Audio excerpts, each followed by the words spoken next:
যারা আসলে আঙ্গুল তুলছে তাদেরও হয়তো তোলা উচিত না। একটা মানুষ খেলতে গেছে, সেখানে যে তার কমফোর্ট অনুযায়ী কাপড় চোপড়ও পরবে। ব্যক্তি স্বাধীনতা বিষয়টা আলাদা, কিন্তু আপনি যখন একটা শিল্পী তখন আপনার কিছু দায়িত্ববোধ সমাজ বা দেশের প্রতি আপনার আছে।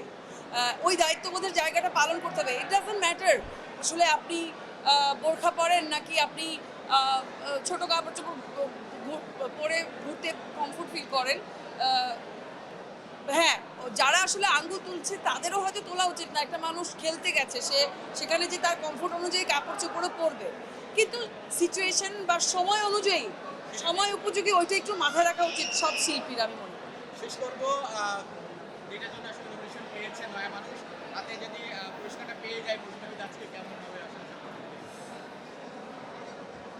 ফিঙ্গার ক্রস, সবাই আমার জন্য দোয়া করবেন।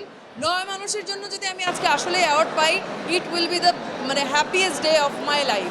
যদি নাও পাই, কারণ অনেক অনেক গুণী গুণী অভিনেত্রী আমার সঙ্গে নমিনেটেড হয়েছেন, অনেক ভালো ভালো অভিনেত্রী নমিনেটেড হয়েছেন। আমি যদি নাও পাই তাও আমার কোনো দুঃখ থাকবে না, আমি নমিনেটেড হয়েছি, এটাই thanks God. Thank you so much.